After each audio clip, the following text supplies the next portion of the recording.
Hello, my little pretties. What's up? It's your mistress, the Shadowliness here, and today we're going to review another episode of the Wizard of Oz animated series. That is like a sequel series, like a sequel TV show, series 2, and I'm going to say the MGM movie of the Wizard of Oz that came out in 1939.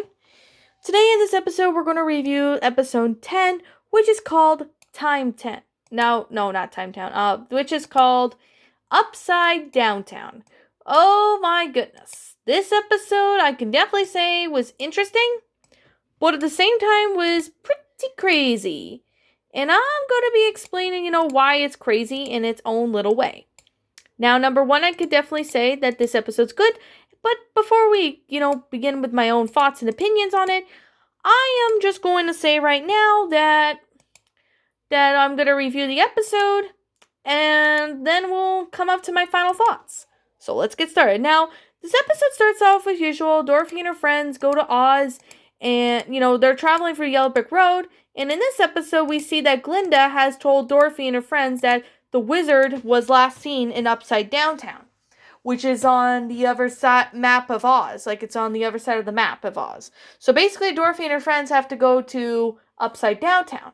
However, when they get to Upside Downtown, a lot of things are way differently. So the languages, they talk differently, they do different things differently. Like, instead of high fives, they do the high feet or something like that.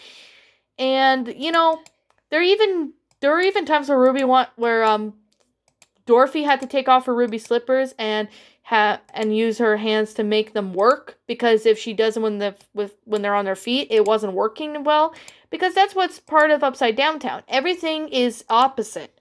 Like, there's opposites of different stuff, there's opposites saying either yes, you can have a cookie, it's no, you can't have the cookie. And the dialogue and everything like that is different.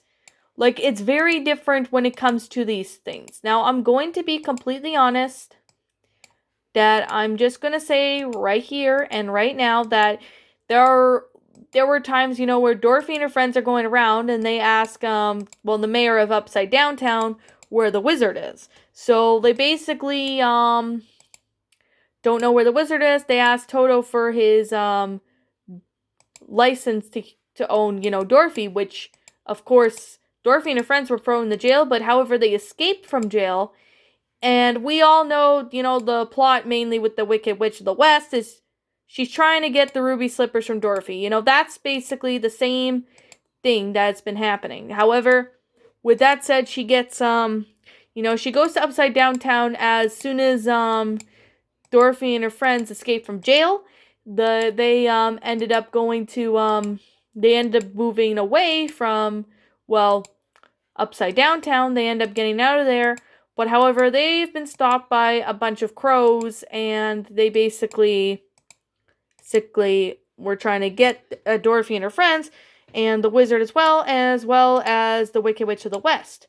However, the Scarecrow, manages to fly with the other scarecrows to scare the crows away, and they basically escape from Upside Downtown, and the Wicked Witch of the West has unsuccessfully taken the ruby slippers. So she hasn't got to them, as usual, as every other story of this episode goes. And yeah, that's basically pretty much the Upside Downtown episode. What did I think of it? I actually found this one to be quite interesting, to say the least. Crazy, but it's also really good. Now, the thing I could say is that the concept itself with the Upside Downtown, I actually have to say that one was actually pretty interesting. It was pretty interesting, to say the least, and that's something I could definitely say. However, I could definitely recommend that, this this episode concept was actually pretty good. The storyline of how the episode went out, and I could definitely say right now that, this episode had great characters. The characters were great. Same with voice acting, and everything about it was just top-notch amazing. And that's what I can definitely say right now, that, this is actually a pretty good one at that. Now, however, is there anything negative to say about this one? You guys are going to be asking me right now. No, there isn't anything negative, which I can definitely say for that. So with that being said, I am going to be honest right now that, this episode actually did a pretty good job, and I could really recommend you guys, if you have not seen these series, I highly recommend you check them out as they're on YouTube. You can actually find the full episodes of it on YouTube and go from there.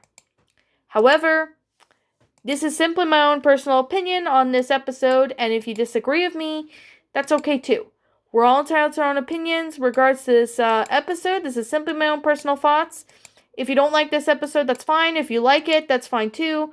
Please respect everyone's opinions so no one gets harassed. And with that being said, my final rating of this episode is a 10 out of 10. It's a great concept, great storyline, great everything about it. Everything about it was just that good. And I could definitely say that, there was a lot of, stuff incorporated in this episode that was actually pretty cool. Now, about the time that they were in Upside Downtown, the designs of it was kind of confusing as well. That's something I forgot to mention. So, but it's willing and excusable because the animation's good. However, though, it's just, sometimes when designs of Upside Downtown, so, you get like a thing. I think there's a part in certain movies where, everything is upside down in certain parts. That can, give you a headache, which it did to me when I first watched it. But when I second time watched it, it didn't give me a headache. Now, before I end this review, I'm going to say right now, to those who watched Shadow Reader's premiere of Shadow's Diarrhea, I do understand that he didn't give it a positive review, which I do understand. And I do understand, what he's trying to say of, that I could do better, which I am trying to improve a lot better than that. So I just thought I would let you guys know. I'm not upset about it. I can definitely say that I do understand what he's trying to get at. And as of now, I'm just going to take a break from funny pastas. I'm just going to take a break from writing them for now. I will still read funny pastas with your permission, but I'm just going to take a break from writing them. And Wacko's Diarrhea is just going to be pushed back a little while. So, yeah. Just thought I would give you guys a heads up on that. So, okay. Now, no offense to the Shadow Reader. I am just being honest that, I understand his opinion. Now, to be honest right now, shout out to the Shadow Reader, by the way. Yeah. Anyways, what did you all think about this episode? Did you all enjoy it? Did you not? Also, what would you have done personally to help make this episode a lot better? Leave me know what your thoughts are down in the comment section down below. I'm the Shadow Linus. Thank you so much for watching today's episode. And if you're brand new here to this channel, be sure you like, comment, and subscribe because I make brand new videos every single day. And don't forget to ring the notification bell to when I upload, so you guys will be notified to when I upload and stuff like that. And like always, I will be seeing you all in the next video. Peace out, and I'll be seeing you all in the next video.